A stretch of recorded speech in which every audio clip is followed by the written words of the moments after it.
Y realmente no sé qué fue lo que me llevó a, o quizás no era mi momento, o quizás tenía que llegar a ese punto de quiebre de mi vida. Quizás tenía que caer tan bajo para darme cuenta de muchas cosas. Y bueno, no, quizás no, realmente sí, tuve que. Pero, o sea, todo el montón de cosas que yo vi en ese momento, todo el montón de cosas que yo sentí en ese momento, todo el montón de cosas por las que pasé mentalmente, de, ok, vale, me muero.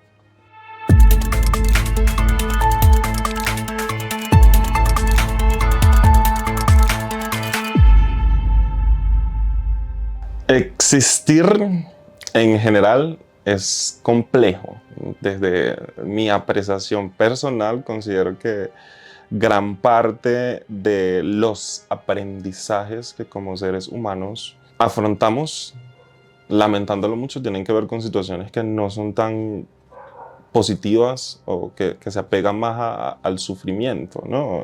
Es como realmente aprendemos de las cosas realmente difíciles y complicadas. Entonces no es el hecho de que tengamos que vivir o de que lleguemos a un punto de nuestra vida, de nuestras vidas, en donde creamos que no va a pasar nada, sino aprender a digerir o aprender a que esas cosas tan difíciles o tan complejas o no tan positivas se superen de una forma muchísimo más madura. Porque las cosas nunca van a dejar de pasar. El punto está en evolucionar y aprender a afrontarlas con madurez. Siento que no dejamos de enfrentarnos a situaciones complejas. Simplemente es aprender a superar esas cosas con muchísima más madurez, y eso lo dice pues la experiencia. La situación más complicada que yo identifico hoy por hoy como más complicada, porque fue una situación que efectivamente hizo un clic y marcó un antes y un después en mi vida, fue aceptar de una forma drástica que era una persona que estaba enfrentando un proceso de ansiedad generalizada y no lo había visto. O había una parte de mi ego que no quería verla, no quería aceptarla. Pero hubo un momento de mi vida en donde comenzaron a pasar muchas cosas, tanto positivas como no tan positivas. Y el punto también de esto es que siento que deberíamos o debemos ser conscientes del hecho de que tenemos que estar preparados para las cosas que nos pasan en nuestras vidas, que también son positivas, porque fíjate que hubo un momento de mi vida en el que me comenzaron a pasar muchas cosas de forma positiva, pero no supe cómo digerirlo, no estaba preparado para eso y era como que me estaba llegando mucho trabajo, me estaban pasando muchas cosas buenas y me estaba cargando, me acostaba a dormir súper tarde, dormía poco, comía poco y estaba viendo solo el lado positivo de la situación. No, no prioricé en ese momento como el hecho de que tengo que descansar, tengo que dormir bien, tengo que comer bien para poder rendir. Y llegó el punto en el que pues se me explotó un cúmulo de cosas que ya traía o venía cargando. Y resulta que pues todo esto me llevó a un punto en el que tuve un colapso físico, en el que casi, casi me voy. Un día llego yo a la casa con un amigo y yo sentí como mucha taquicardia. Claro, eran cosas que ya venían pasando, pero dado lo que te comento, las estaba ignorando. Era como, mi vida está bien, todo está en orden. Esto que me está pasando físicamente, esto que me está pasando mentalmente, no es una prioridad en este momento, me decía mi ego. Todo cambia o todo comienza a verse como más real, esa parte que no quería ver o que estaba ignorando, justo en el momento en el que un día llego a la casa y tengo mucha taquicardia y sentía, pues yo vivo en un quinto piso y siempre tengo que subir los 5 pisos caminando porque no hay ascensor, y yo entro al apartamento y siento una taquicardia muy fuerte que persiste. O sea, no es una taquicardia de que subiste 5 escalones y ya se calmó. Y yo le digo al amigo con el que estoy, baby, yo me estoy sintiendo muy mal en este momento. Yo necesito llamar a alguien para que vayamos a un hospital, no sé, a cualquier lugar a ver qué es lo que está pasando. Justo en el momento en el que ya llega alguien a buscarme, yo me subo al carro, pasan como 5 minutos y yo siento que me comienzo a desmayar. Y me caigo y pues ya yo no escucho nada, yo no siento nada, simplemente escuchaba como las voces muy de lejos y dentro de lo poco que escuchaba, escucho a la persona que está manejando decirle a mi amigo, ahí hay una ambulancia, ¿qué hacemos? Creo que íbamos como por la autopista, si mal no estoy, había una carrera y estaban haciendo como el montaje y pues ya yo como, ahí hay una ambulancia, ahí hay pues entre dormido y despierto, entre no sé dónde estaba y aquí, yo escucho, comienzo a escuchar y comienzo a escuchar a la chica de la ambulancia como que qué tiene, ingirió algún tipo de X cosa y mi amigo le dice, no, o sea, estamos llegando de trabajar y me dijo que tenía taquicardia, se subió al carro y se desmayó. Me suben a la ambulancia y dentro de todas las cosas que me están poniendo y las preguntas que le están haciendo a mi amigo, ven que yo no reacciono cuando me tocan y me hacen el tacto acá. Y justo allí yo como que ¡ah! Y reacciono del dolor, pero al mismo tiempo vuelvo a caer. Cuando llego al lugar, escucho pues que la chica le dice al médico que me recibe que tengo un low de azúcar y que tengo pues como una arritmia permanente, le dice ella. Y justo en ese momento me cuestioné muchas cosas y me pregunté muchas cosas. En principio, en dónde estoy en este momento y cómo llegué a este punto de mi vida, cómo me permití llegar a este punto de mi vida, me cuestioné muchas cosas, obviamente, y también me preguntaba que hasta qué punto uno realmente es consciente de que tiene que luchar por su vida. Porque, o sea, en ese momento yo no sentía nada de fuerza. Yo, dentro de todo lo que estaba pasando, yo dije, nada, pues hasta aquí llegué, me morí, o sea, no tengo fuerza, no tengo de dónde sacar fuerzas para esto que estoy afrontando. Y realmente no sé qué fue lo que me llevó o quizás no era mi momento, o quizás tenía que llegar a ese punto de quiebre de mi vida, quizás tenía que caer tan bajo para darme cuenta de muchas cosas. Y bueno, no, quizás no, realmente sí, tuve que. Pero, o sea, todo el montón de cosas que yo vi en ese momento, todo el montón de cosas que yo sentí en ese momento, todo el montón de cosas por las que pasé mentalmente, de, ok, vale, me muero, súper. Me llevaron a cuestionarme muchas cosas en relación, en principio, a la ansiedad y a las personas que me estaban rodeando en ese momento, porque siento que sí influye el hecho de rodearte, vuelvo y repito, siento que sí influye el hecho de tu rodearte de personas con quien puedas tener esa conversación. Siento que no se trata solo de ir a terapia, no se trata solo de ir al psicólogo y de que te den un diagnóstico y de que te mediquen, sino de también tener a esa persona que te diga cómo te fue, no estoy de acuerdo, vamos a intentar otra cosa. Entonces, cuando yo me cuestiono todo eso, dentro de todo ese espacio en el que estaba, de, ok, sigo, me muero, ¿qué hago? ¿De dónde saco la fuerza?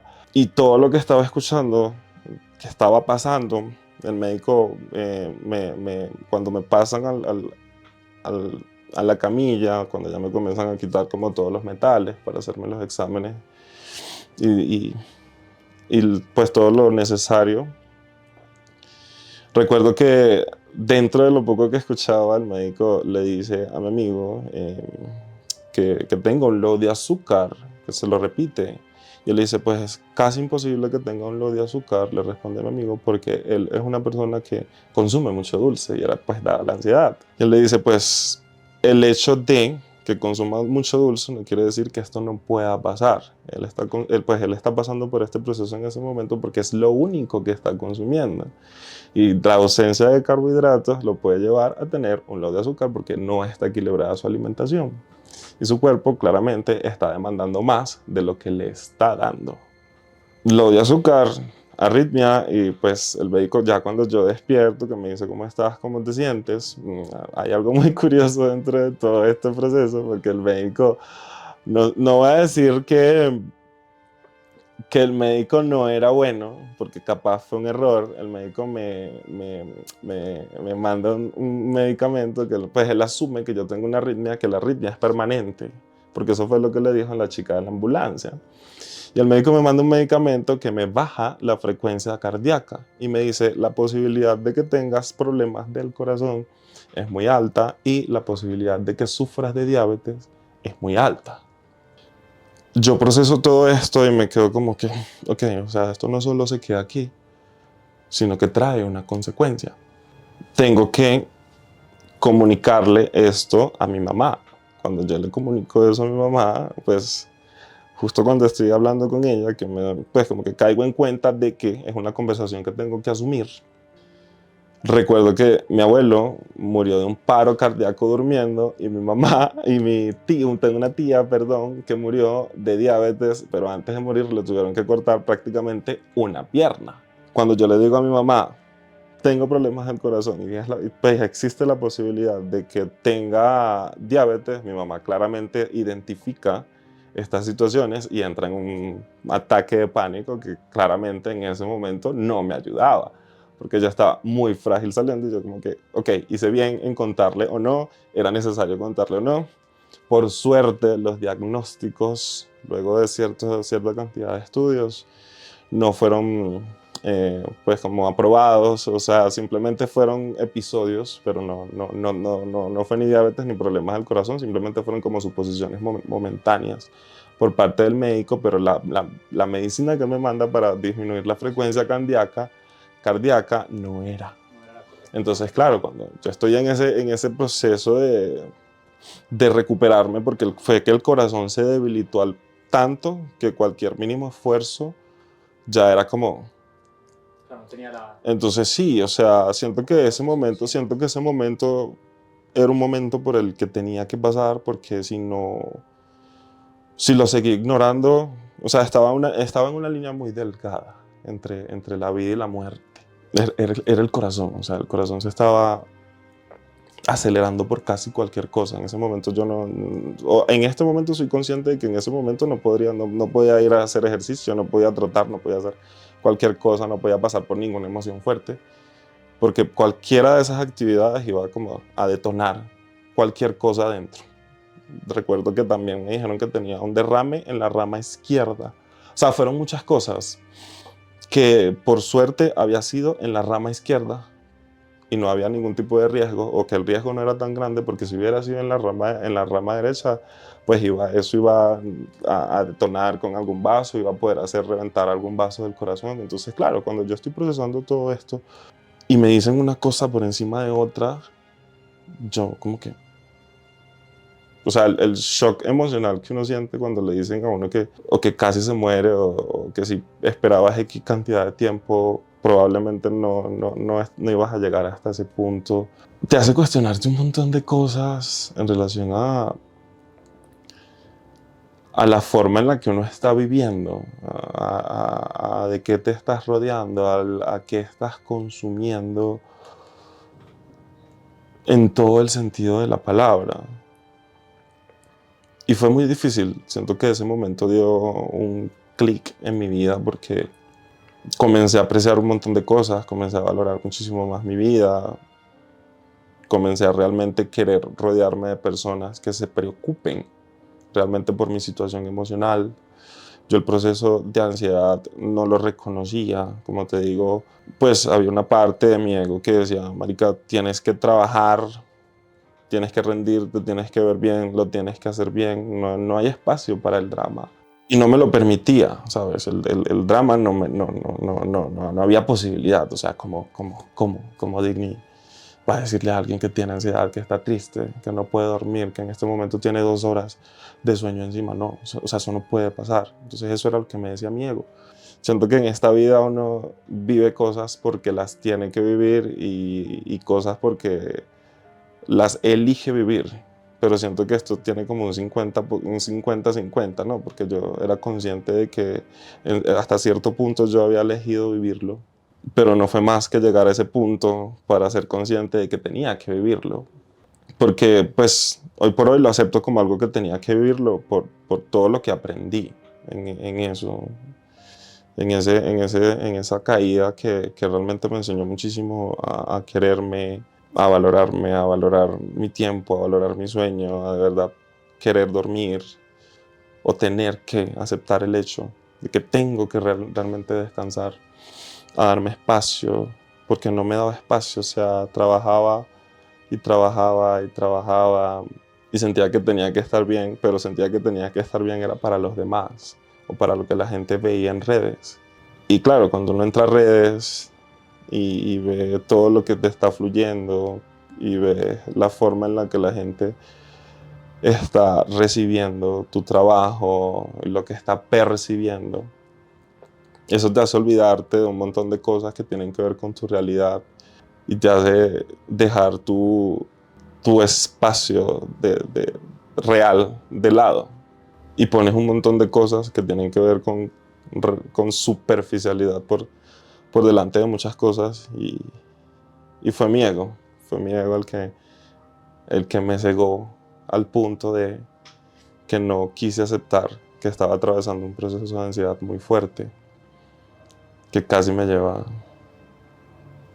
a otro lugar. Pero hoy por hoy, por más trágica que suene la situación, siento que fue muy necesario para darme cuenta de muchas cosas y para comenzar a realmente valorar mi vida y mi tiempo y ese espacio que todos merecemos. El aceptar que no todo tiene que ver con lo que la gente ve por redes sociales, me parece que también es importante y no dejarte llevar solo por lo que la gente te dice en redes sociales, porque llega el punto en el que uno se nubla de lo que recibe y cree que eso que tú estás proyectando en redes sociales es tu única realidad. Y por fuera de eso hay otra realidad que es lo que tú sientes, las cosas que no cuentas, las cosas que vives, esos bajones emocionales que de cierto modo o hasta cierto punto no conversas. Hay muchas cosas que uno se reserva, hay mucho que uno le cuenta a la almohada, hay mucho que uno no quiere contar. O porque no quiere, o porque no tiene la capacidad, o porque no tiene el valor, o porque no tiene a las personas adecuadas cerca de sí para poder hacerlo. Entonces, pues, son muchas cosas las que influyen. Aceptar que no todo tiene que ver con lo que pasa en redes, aceptar que eso que conversas con tu almohada, hay cosas que también tienes que exteriorizar, darte tiempo, meditar y abrazar eso. O sea, no siempre tenemos que estar bien, siempre es válido no sentirse bien, es válido no querer hacer nada, es válido no sentir motivación, es válida la frustración.